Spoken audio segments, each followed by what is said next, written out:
Hello, welcome to the Art of Renovation Live. I'm your host, Paul Foster from Contact Renovations and Custom Homes. On today's show, we're talking about 2021 design trends. And our guest today is Navin Sidhu from FabHab Design and Consulting, or Interiors and Consulting, sorry. And we're going to talk about design trends, both what a trend is, what the risks are with being trendy, I guess, and also what to look forward to as far as what is becoming more popular within the design world. And then we'll talk a bit about where design meets function and me as a contractor, what it means to me to look at some of these designs and trends and how we can merge them together into a solid plan. And hopefully you guys will learn a little bit about it today, and we'll be able to help impact some of your choices as you plan for your projects moving ahead. So before we get into it, I'm going to quickly pull open a couple things here. Bear with me. So we have Navin, which we'll get her on in just a second here. So Navin's from FabHab Interiors and Consulting, and I've worked with her a fair bit, and she's a very talented designer. And aside from in the design world, she does make some cool products that she sells. And we have some as a giveaway item today, and I'll pull that up for you here. And we're going to change our giveaway program a little bit here. To be entered into the giveaway, just enter a comment. There'll be no more skill testing question or tongue-in-cheek little joke that I tend to throw in there. So basically, it's just a matter of entering a comment, and you can be entered to win. So our giveaway item today, thank you, Navin, for that, is a FabHab candle and home linen mist from the FabHab home collection. So we'll give that away at the end of the show today. And we'll do just a random draw. So enter your comments in there. There you go, Kitchen Masters. That's the way to do it. You said hello, and now you're entered. So it's simple as that. Does a thumbs up count? I don't know. I guess we'll figure that out at the end of the show. In any case, so I'll introduce Navin here. Bear with me. I'm going to pull open the slide again so we have her details up here. Okay, so Navin, I'm going to pull you in right after I introduce you here. I always have a hard time introducing you while I'm looking at you. So Navin is the founder and principal designer of FabHab Interiors and Consulting. Her passion for design inspires her to curate spaces that live at the intersection of function and beauty. Her work spans a variety of projects, including estate homes, big brother and big sister lottery homes, commercial works in downtown core, new home builds, and renovations. Her work has been featured in Avenue Magazine, Best Home Magazine, as well as Global News, and she continues to be a design influencer within the community. Navin continues to focus on building strong ties in the design community, but most importantly, delivering on her mission, which is proving that design can truly be functional and beautiful without compromise. Awesome. So I'm going to get Navin pulled in here. Give us a sec. And it'll be interesting to chat about. We'll show you a bunch of pictures during the show and some things that were trendy that become a little bit love-hate over the years, and that's the risk of the design trends, in my opinion, is that what looks hot now can maybe not look so hot in a few years, and then perhaps you've spent a bunch of money on something that you might grow tired of. But we'll let Navin speak to that in greater detail. I'm just waiting for her to join the call here. Bear with me. I'll try to invite her again. Oh. Guess my thumb is not activating the button today. I don't know what's up with that, but now I've turned the camera around.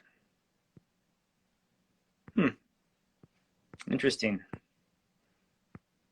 I don't know why it's not working. Sorry for the hiccup here. Give me a sec, and I'm going to see if I can't get this thing to go live with Navin. There we go. All right. Try this again. All right, there we go. Hey, Navin. Hey, Paul. How you doing? Sorry, just a sec. Let me just see if I can't see my full thing here. Oh, there we go. All right. Can you see me? I can see you from the eyebrows down. I don't know how to fix this. All right. I'm just going to throw up a random image put in the background. Okay, let me just leave and come back. Sorry, guys, because I don't know how to do this. Oh, 1 second. You're looking good. Oh, there you go. Okay, I'll invite her back in here again. Okay. Oh, FabHab has declined.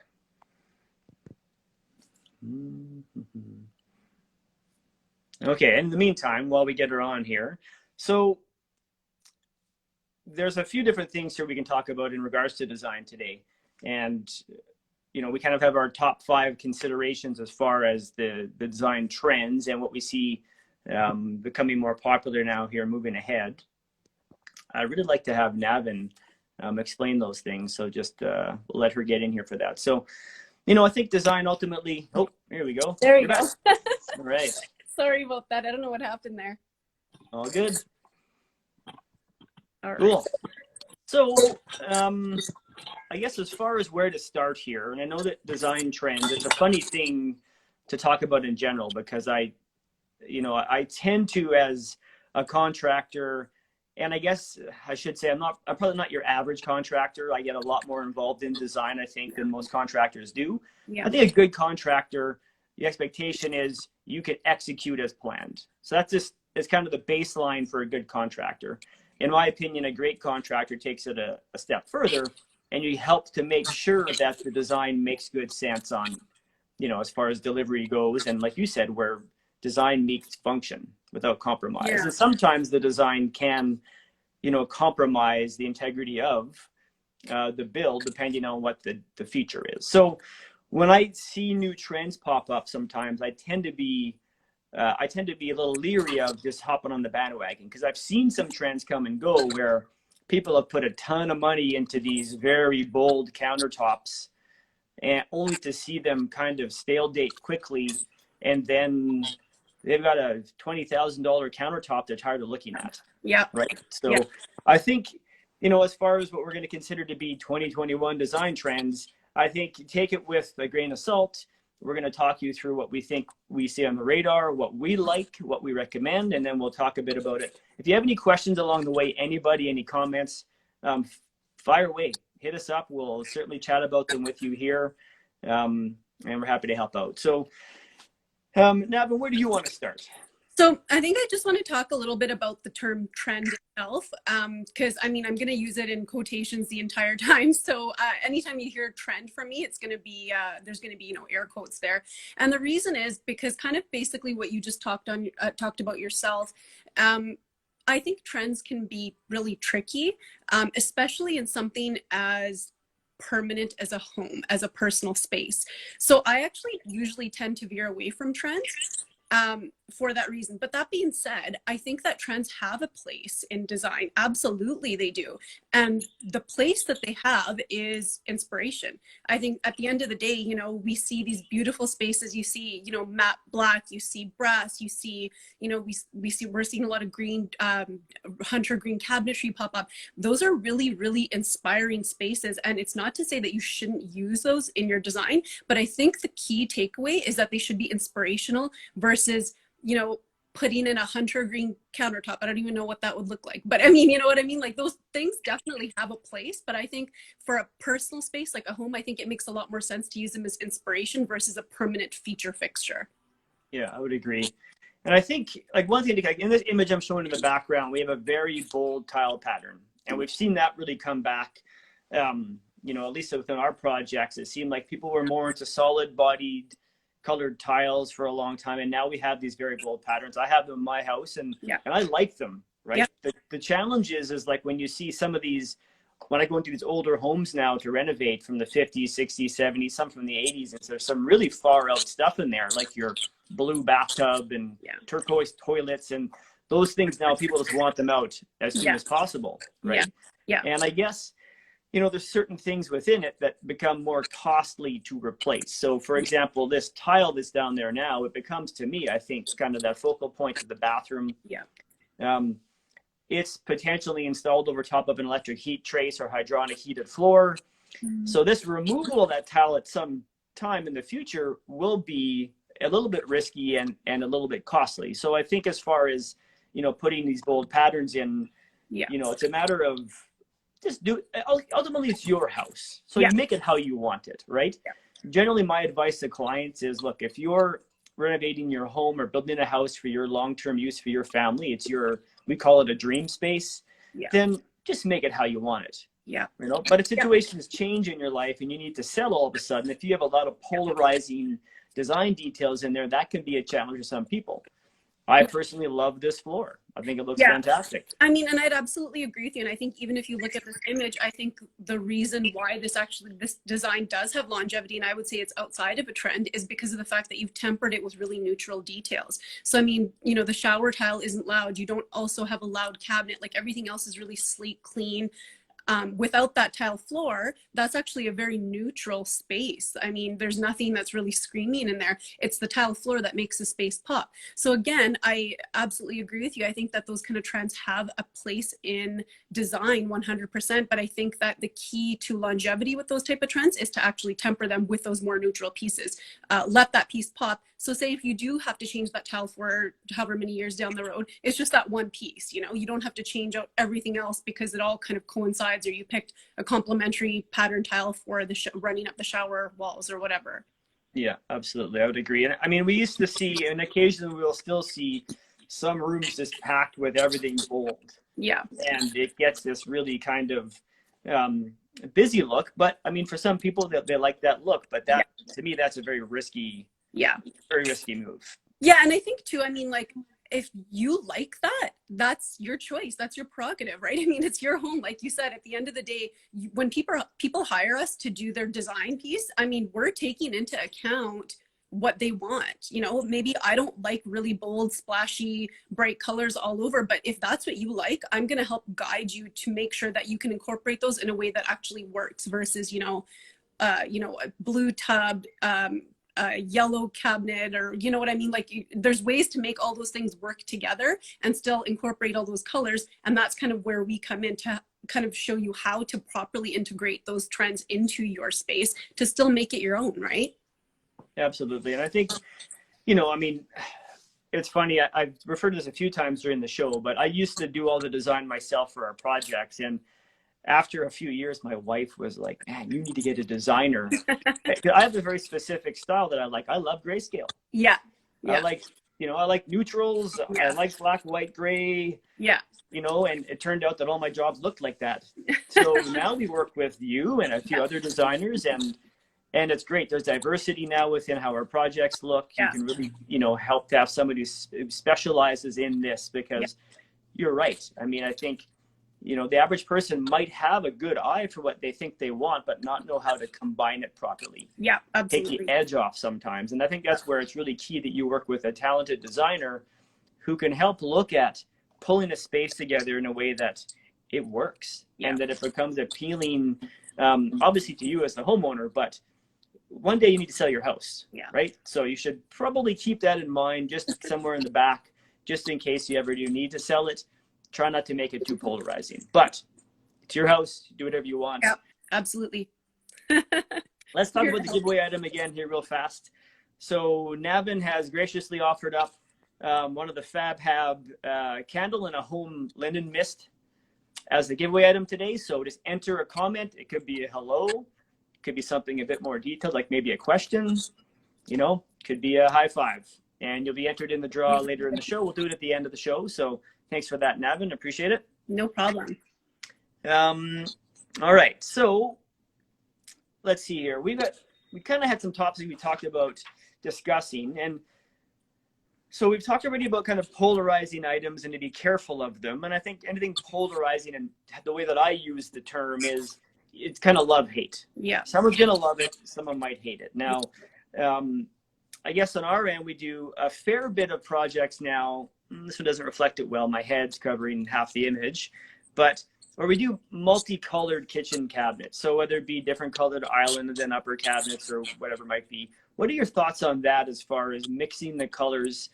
Is that something that you see a lot coming up again for the coming years, or? So I don't think that's ever going anywhere. I get asked that question all the time. People think that this is a trend and that it's not going to be, in for a long time. I totally disagree. I think that this is a great way to add contrast, to add a different level of detail to your home. I absolutely don't think this is a trend. And even if it started as a trend, it's proven itself over years and years now, that we've seen it pop up and again, and it works. We just recently did a reno project with you in Cloverdale, where the clients really love navy blue, but they were hesitant to work with navy blue throughout their kitchen. So it was a great place to incorporate it on the island. They still get that pop. It's not overbearing. The overall feel of the kitchen is really bright, but you still get that differentiated element on the island. And they've incorporated that and again, made their space their own by having that really deep, beautiful blue there. Yeah, absolutely. And I think, we get asked about it a lot, and clients often, are concerned, is this going to pass? And I think it's really sharp. And I think it's a great way to kind of make a focal point in the kitchen if you want that island to be your centerpiece. And I'm just looking for this picture I have here from a project we did a few years ago. And the island really became, all of the cabinets in this particular image were blue, were dark. Yeah. But the way that we did it with the waterfall edges on it really made that showpiece out of that island. And I think that's generally the idea within when you're mixing the colors together is drawing your eye to one place intentionally. Absolutely. Yeah. Adding that level of contrast, that level of detail is, I think doing it on the island is not going anywhere. It's not a trend. I'd say it's here to stay. I think it's a beautiful, beautiful feature, a focal feature to add into any space. Yeah, I would agree. Absolutely.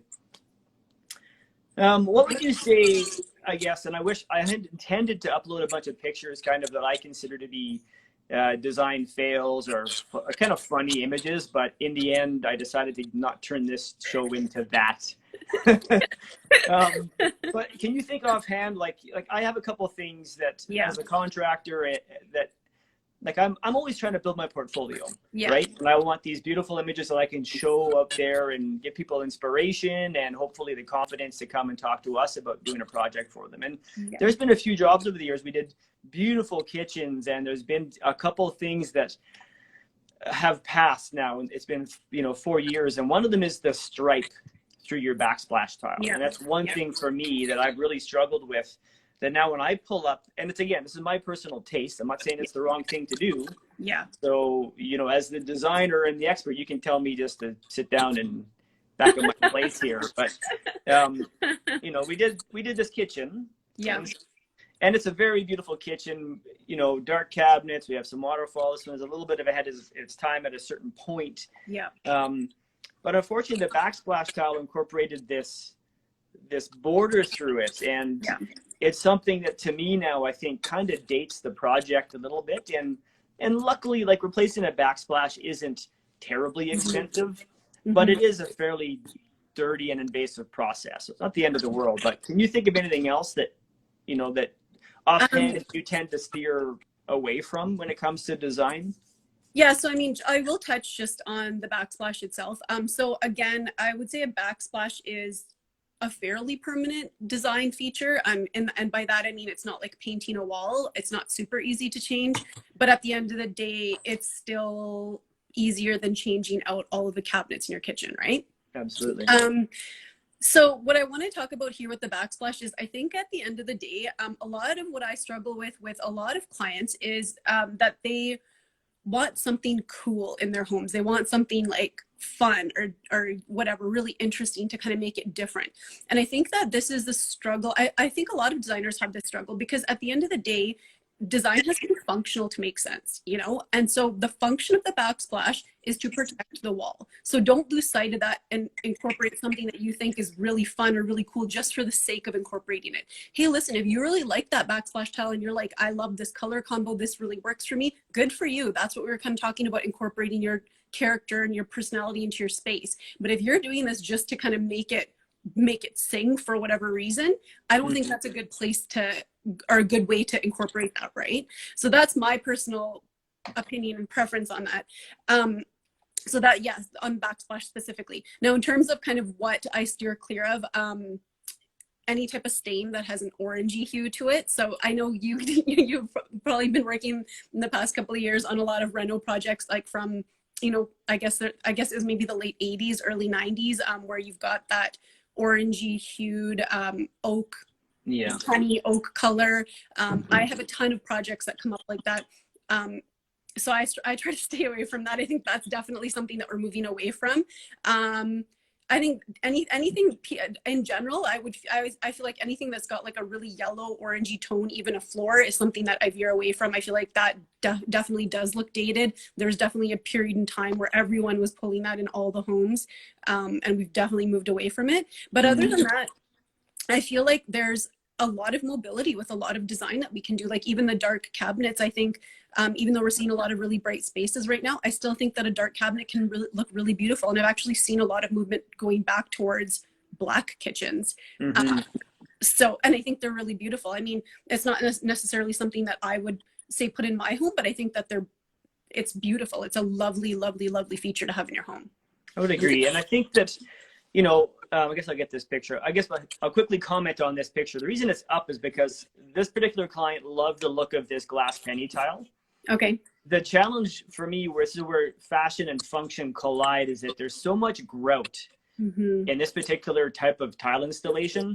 In my opinion, it's not a good one to be in a messy backsplash by your stove. Yeah. If you're cooking pasta, you're deep frying food, or whatever it is, there's a lot of splash. You got to be careful about staining your grout, right? Yeah. So that was kind of why I brought this up. It was something she loved, this tile. Yeah. My main concern was on the practicality side.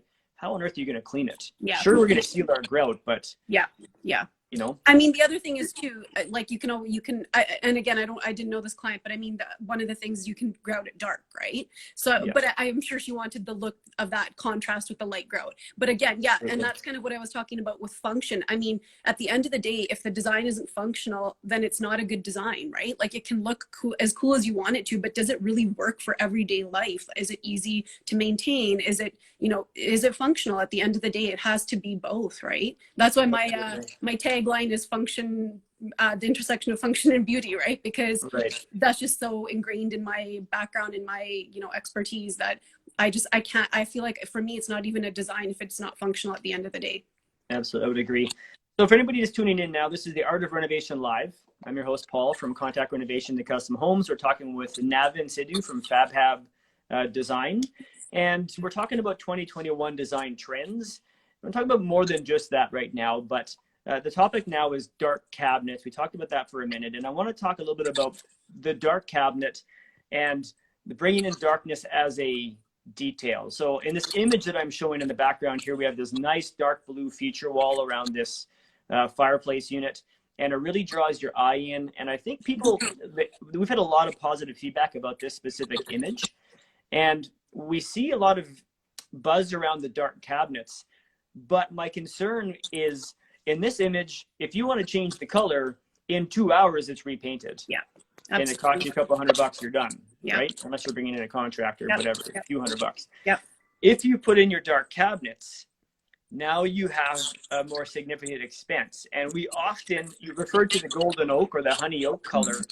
We occasionally get asked to come in and reface cabinets, and we generally don't recommend refacing because of all the edge banding and some of the issues that can come with that. But if you have a dark cabinet and all the cabinet boxes are dark, and you decide later, you want to lighten your kitchen, it becomes a big job. So I love the look of this kitchen that we're showing here. I like a dark cabinet, but you have to understand that it is a bit of a risk that if you ever do grow tired of the color, it's very costly to make a change, unless you're just going to paint over them, which that's kind of a risky move in itself, in my opinion. And I would tend to agree. Like, I mean, again, like I was saying, I think if we're seeing, for example, he chatted briefly about, there is definitely a trend, I would say, to matte black cabinets in kitchens. I've definitely seen it popping up in the past year, and I think it's beautiful.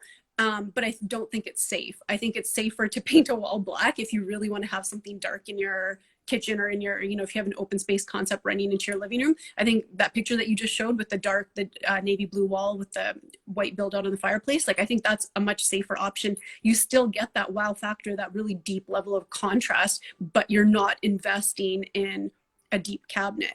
And I mean, I don't want to deter people from doing deep cabinets, because I think if you really love that, you should do it, right? It's just that you have to understand that there's also XYZ that comes before that, that you have to consider really in the design process.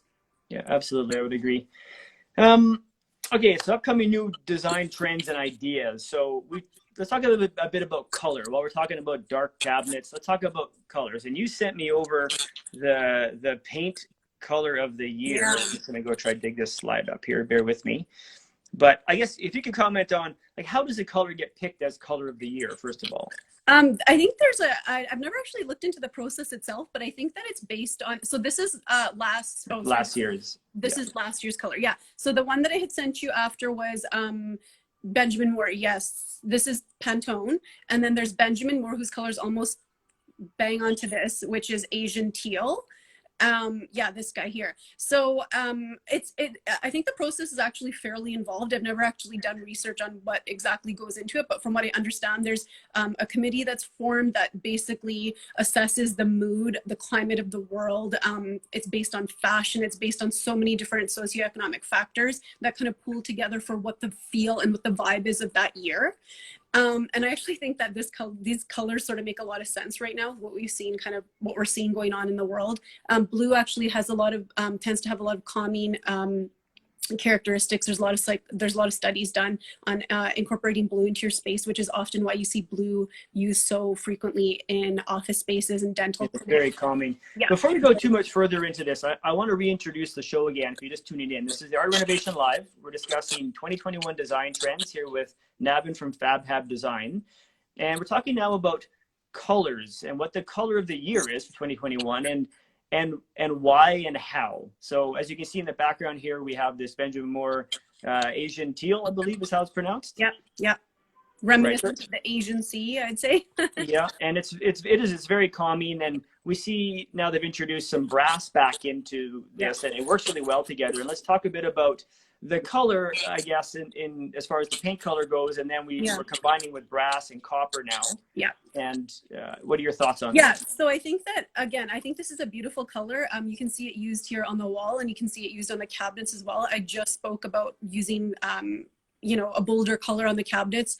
It's not my favorite place to incorporate color. On the wall, 100%. I think it's beautiful. I think if you really love this color, paint out a dining nook in this color, that would be absolutely stunning.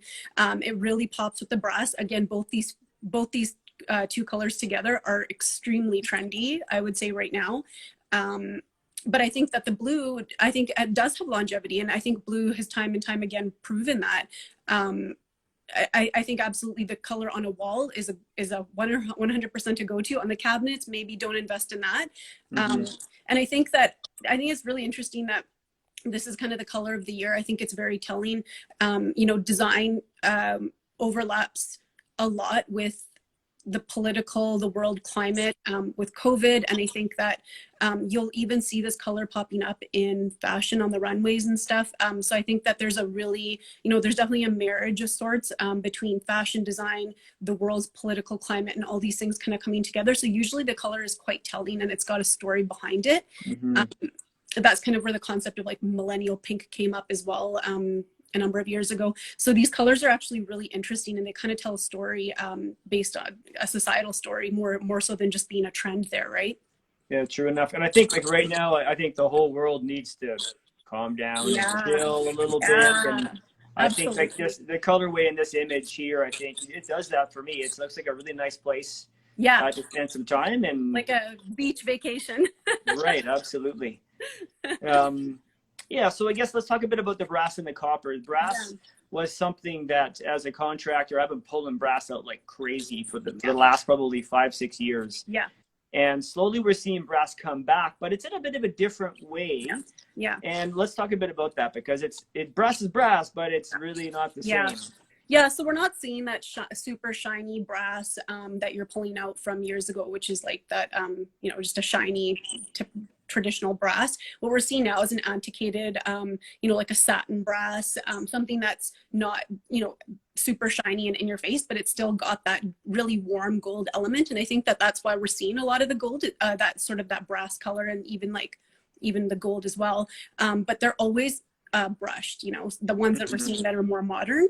And I think the reason we're seeing them is because they're so warm, right? Because there's this huge trend towards mixed metals that there has been for a number of years now. You know, people, I'll say it here, and I've said it to so many of my clients, don't be scared to mix, you know, satin nickel with gold. Or, you know, I've even seen, I wasn't a huge fan of it at the beginning, mixing chrome with brushed gold or antiquated brass, but I've seen it done by other designers, and I'm actually not as opposed to it as I was before. But anyways, there's this huge trend towards mixed metals to keep it warm. I think the brass, that's one of the reasons why we keep going back to it time and time again. You can see it even in this photo here. It works so well with wood, and you know, with any type of a hardwood floor, you've got that brass element. It keeps it really warm. It's not cold, but you still get that mixed metal feel if you've got it, say, with like a satin nickel chandelier or whatever you've got going on.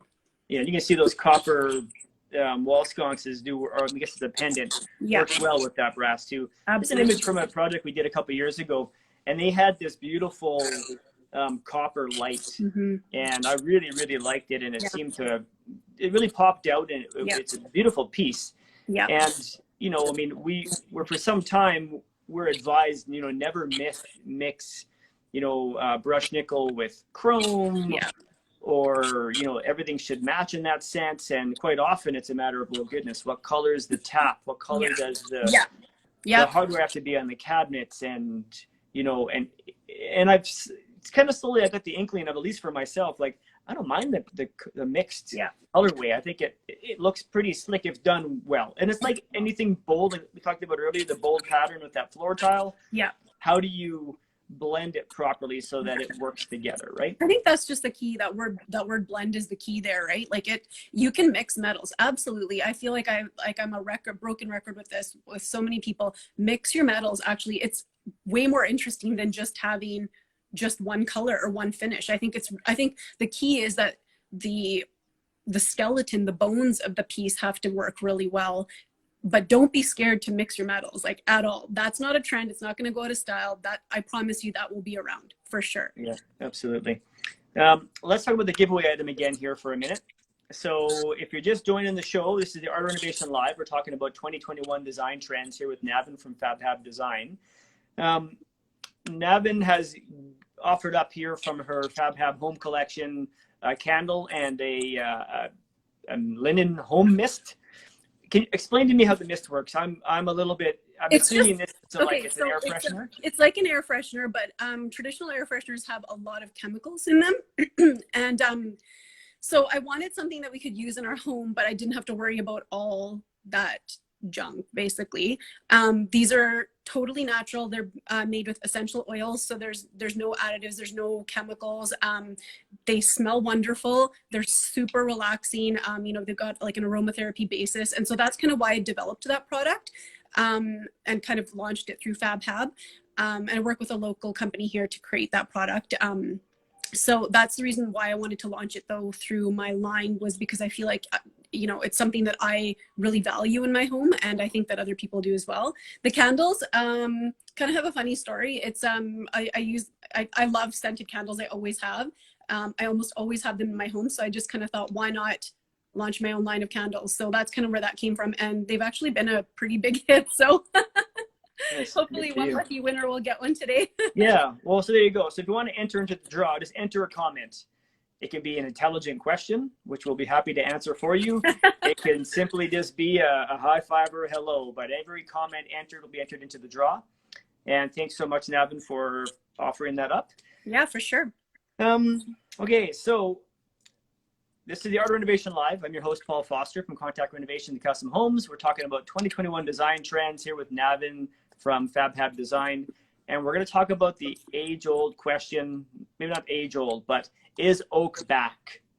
So it is back, but not in that honey oak color that we've talked about. It's so funny because even like up to, I'd say, a couple of years, well, like I would say oak is 100% back, but even up to like, I'd say last year, clients who I proposed oak to, they would say, well, oak is really traditional. Like, are you sure? And I was like, no, not the way you're thinking about it. There's a new way to do oak. So the new way to do oak is obviously to, you know, if you've got like a white oak, or, you know, it's got like a slight gray stain on it. Even the warm ones are really beautiful if you tone it with something that's not warm. So like the picture you're showing here with a beautiful white cabinet, or like a black countertop or something like that, is what kind of upgrades it to make it look a little bit more contemporary, and also really give it that longevity. So oak is back, just not that honey oak that we've seen for years. Right. And that, I mean, that's a challenge, because we still get into a lot of houses where they have a ton of oak, beautiful oak trim, and they have oak framed windows and oak railings, and it's really expensive to replace it all. And it's very cost prohibitive to actually to prep and paint it. And with the painting side of it, you know, I mean, to do it properly, it's very labor intensive. And it's kind of one of those things where it's, I'm often kind of joking around with the client, well, I think oak's back, but just not in this color. So, and, you know, I mean, it's a difficult thing to, I mean, you can't strip that and change the color, not easily, right? You can, but, you know, I mean, not, that's a do-it-yourself kind of job. You could pay a professional to do it, you could probably replace for the same cost. Absolutely. Yeah. Okay. So we talked about oak, we've talked about brass, colored tubs, toilets, and sinks. I mean, I guess we talked about that briefly. So I know for us, we get asked very often when it comes to our sinks is, you know, very specific. Note, we want them to be white, or they must be off-white, or they need to be linen. And they're very subtle differences, but for some people, they have a very specific eye for that. And I guess, like, what do you see color-wise coming for now for all these, you know, the fixtures, the toilets, the sinks? I'm a white fixture girl through and through, Paul. Like, I never will spec anything other than a white fixture, even if it's a vessel sink. I don't like, I'm kind of a fundamentalist with design. Like, I like those basic pieces, to me, should be what they are. The form should fit, you know, the function. They should be really clean. There's just something to me about a white toilet and a white sink that is timeless. I won't veer on that for sure. I would agree. I mean, like, almond is something that was really big for a while. And my goodness, I'm glad that's passed. I'm not a fan of the almond. And again, some people are. And we recently did a bathroom where the client wanted as close to almond as possible. And, you know, we were as, you know, friendly as we could be about urging them to go another route. But I mean, it's their home. If that's what they want, they can, we'll do it for them. But unfortunately now it's hard to find them, and they actually are quite expensive because they're not a very popular item anymore. But I think the day of the turquoise blue toilet and bathtub are long gone.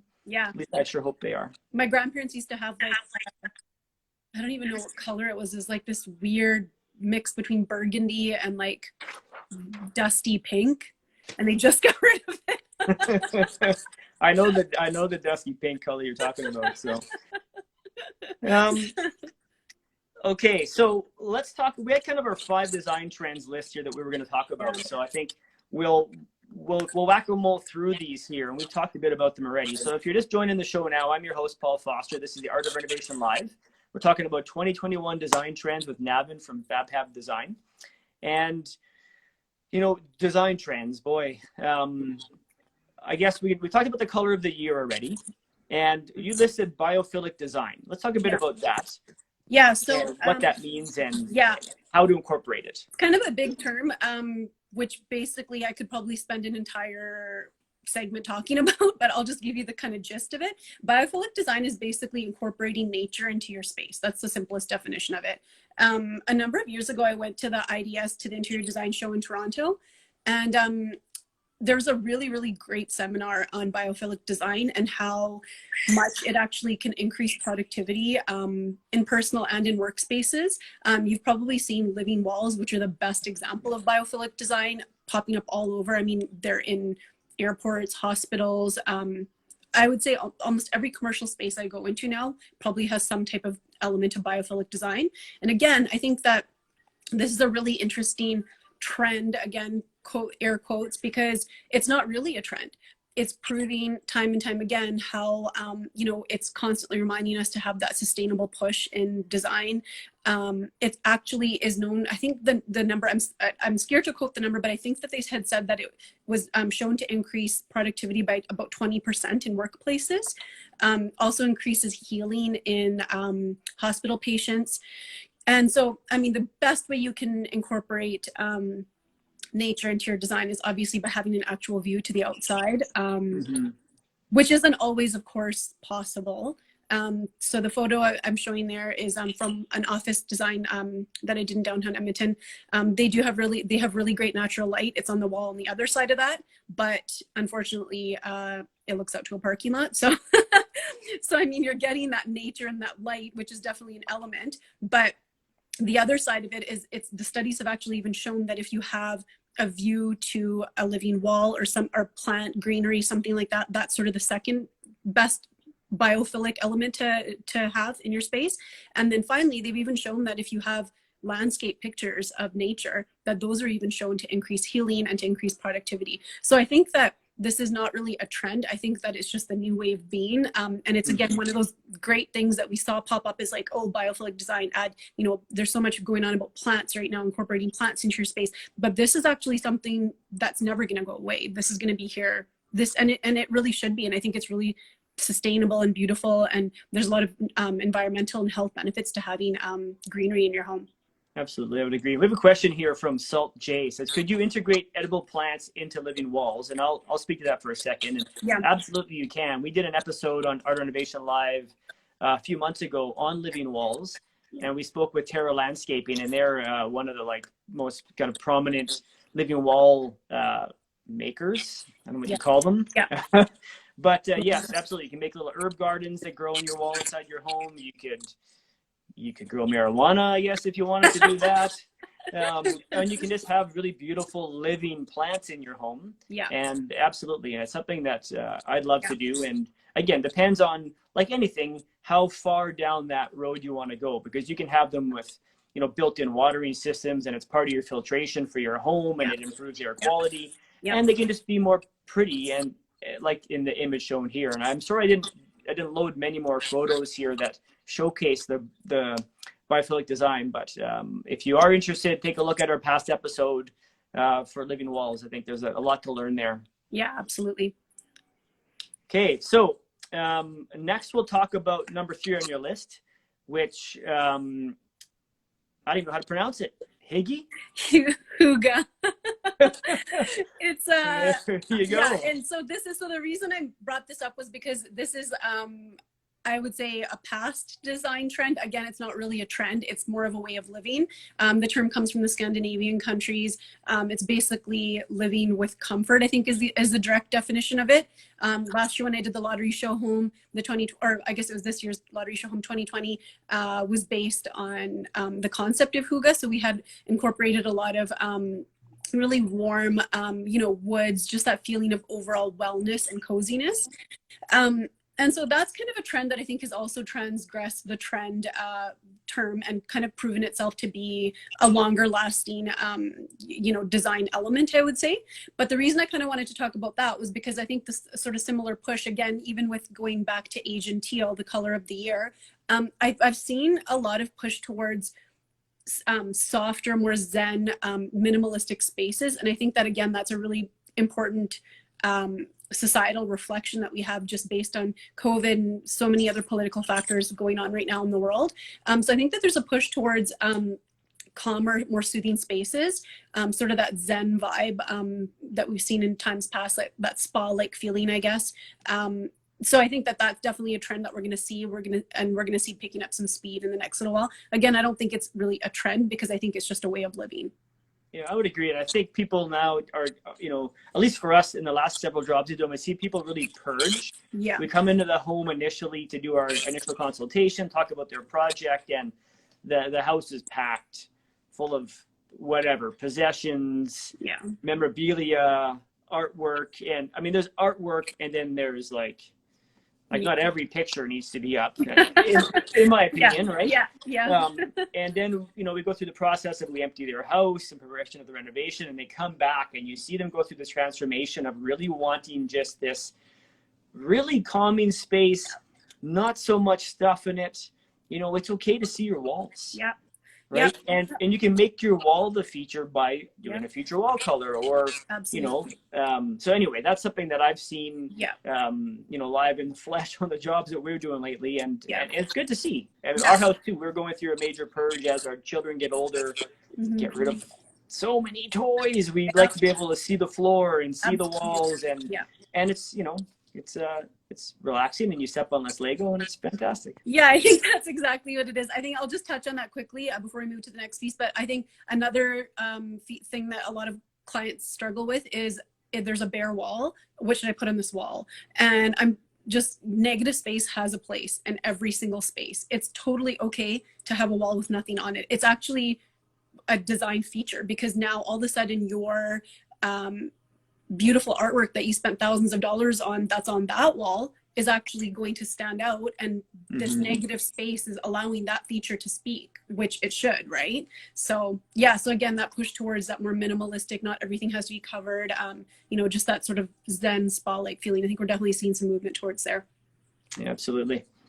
Okay, and I guess we talked about bright spaces already, and our last thing to talk about here is, and I think I would agree, you've noticed this as maybe the biggest shift, and I think that is the multi-use space. Yeah. So if you're just tuning into the show, this is Paul from Contact Renovations. I'm the host of Art of Renovation Live. We're talking about 2021 design trends here with Navin from FabHab Design.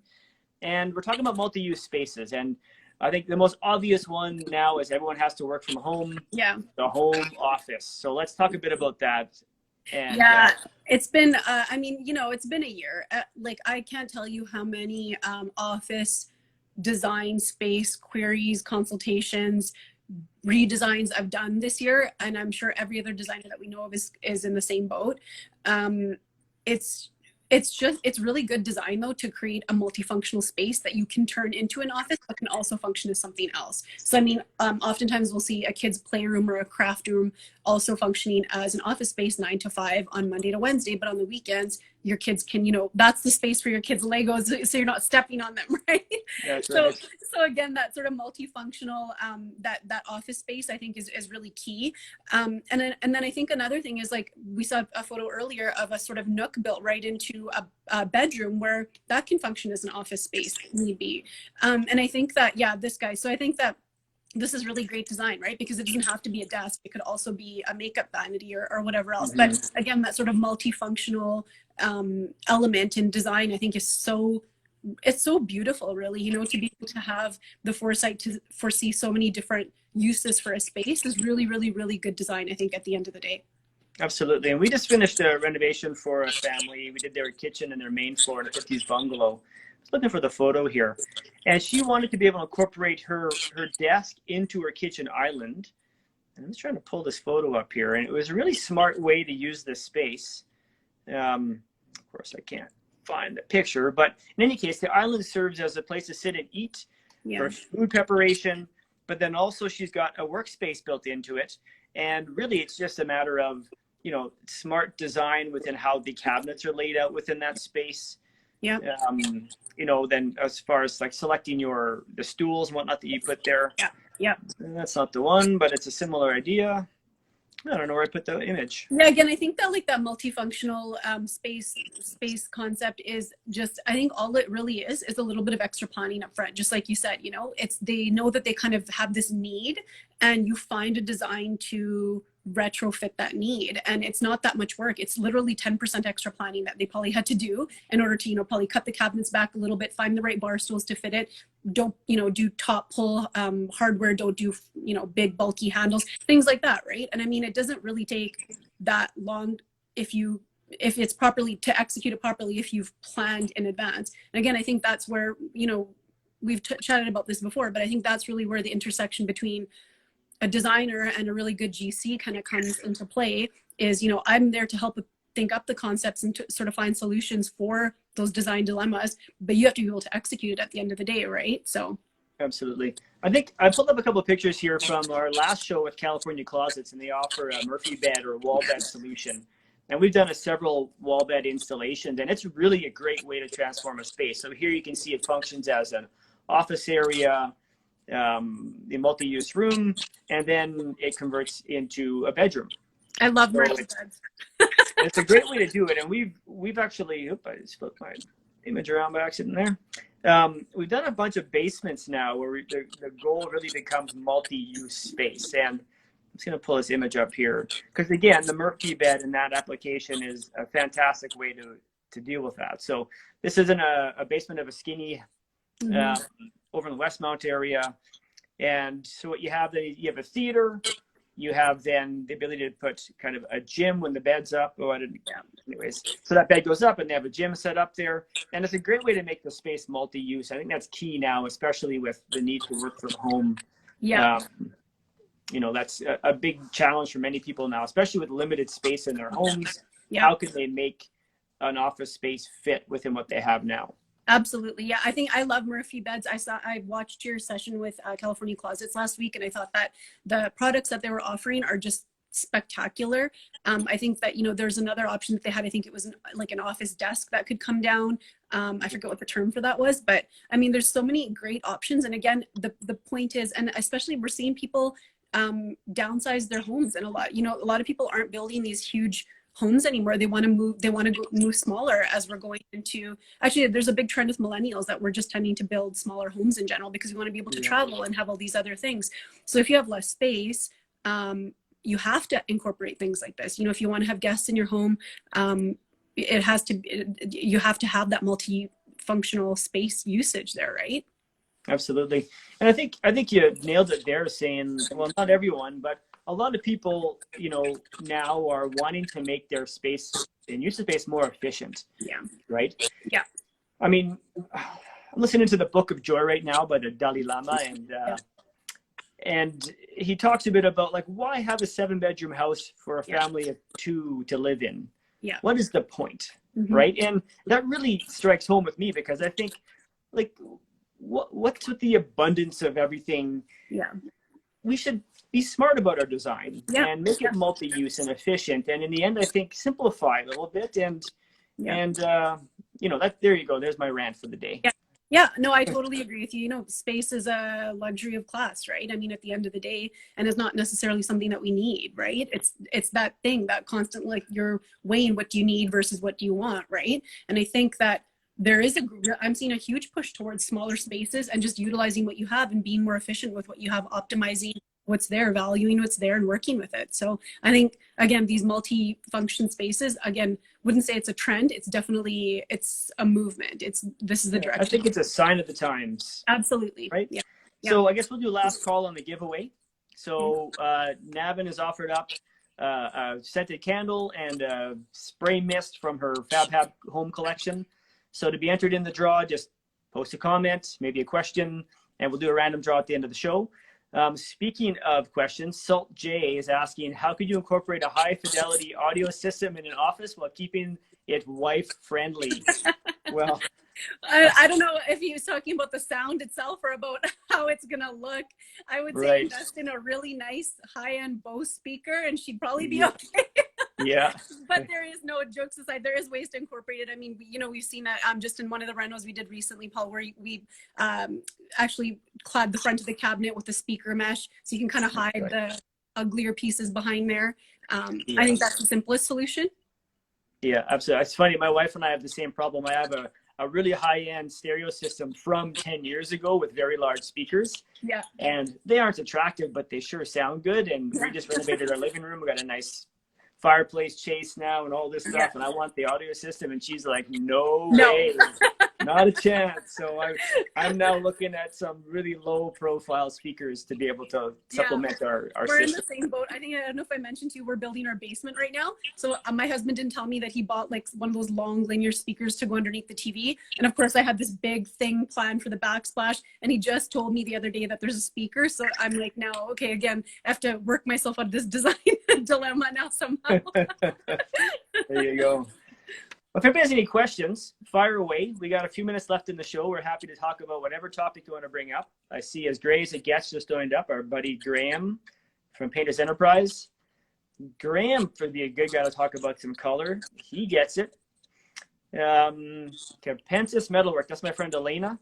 Prize looks amazing. I'm sad I'm so late to join in. I have to watch later. Well, you're entered now. There you go. You did it. Now, anything you want to comment on design-wise? I'll just go back and roll through some pictures here, and if anything comes up we want to talk about, then by all means. No, I just wanted to circle back to what we kind of started for anybody that wasn't listening before. Just circle back on what we kind of started the whole conversation with, which is basically design trends, quote unquote. And I think that the space that they come from, and I hope that that was kind of clear throughout this discussion, was that I think that they have definitely have a place. I think that the place that they have in design are for inspiration, to elevate our level of thinking, to force us to think outside of the box.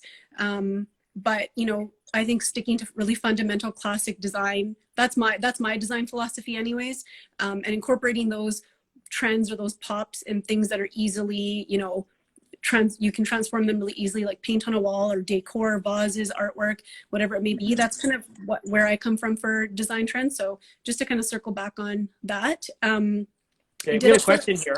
Yeah. Let's get to this. We don't have much time left in the show here. So Nitu Dodd, when building or renovating, what area of the home do you put most of your attention to? So I'll quickly comment. Generally, it's kitchens and bathrooms for us, is where not all the attention, but the majority of it goes, as far as making it really pop and stand out. Yeah. Navin, what are your thoughts? Yeah, my thoughts on this same thing. I said this always from day one, kitchens and bathrooms sell homes. If you don't have a good bathroom and kitchen is number one, and kitchen is actually my favorite place in the entire home to design. It's the time where we spend the most time together as a family. You generally entertain there. I don't know about, I think most people are similar to how we are. We honestly entertain around the island most of the time, right? We're all standing around having a drink. We have a snack there. Like, that's kind of the focal point of the home, for guests and for our own family as well. So definitely kitchens. And then secondarily, I'd say bathrooms. Yeah, absolutely. This might be a family member. Imran Sidhu? Yeah, my sister. There you go. Any tips for a quick holiday decor? I think honestly, like, the simplest solution for holiday decor is to get a really pretty vase and fill it with ornaments. Simplest thing, and you have a centerpiece. I actually normally offer holiday decor service at this time, but I can't this year. It's just there's too much going on. So I was gonna actually host a Instagram live questionnaire. So I don't know if everyone's listening, stay tuned to mine. Hopefully I'll be able to post something in the next little while. If you guys have any questions, you can just throw them my way all day and I'll answer as many as I can. But I think, the simplest thing is just to have, even just a couple of branches, like just go for a walk outside and pick some pretty branches up, bring them inside, clean them off, put them in a big, beautiful vase, and you've got an instant piece of decor. Yep, that's good advice. Absolutely. So we have a winner. The winner is at Gil Robbie. I don't know Gil Robbie, but I'll send you a direct message, let you know you're the champ, you've won. And I guess Navin will figure out how we're going to get the prize. Yeah, no worries. And we'll go from there. Sounds good. So there was 3 minutes left. Any last minute questions? Fire away.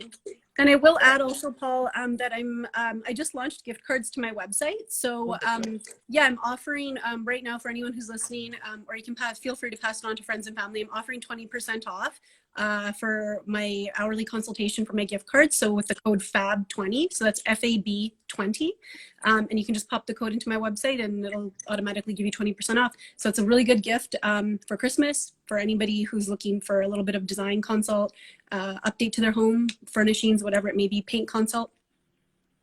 Absolutely. Great. I just posted the code there in the comments. So perfect. Feel free to go check out Navin's site. If you want to track her down, here's how you can do it.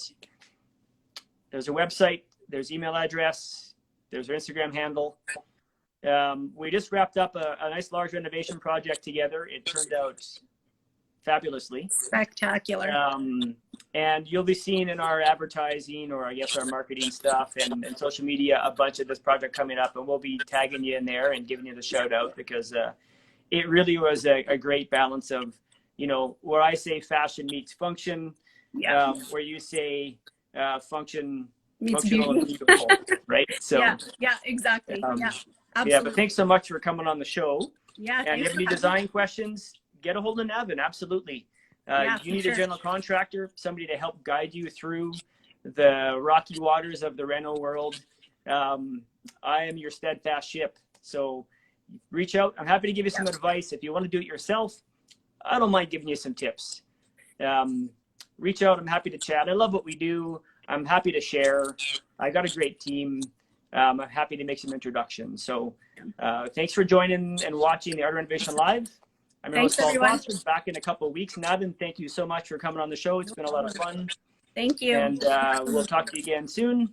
Okay, talk to you soon. Thank you, everyone. Okay. Take care. Bye-bye. Bye.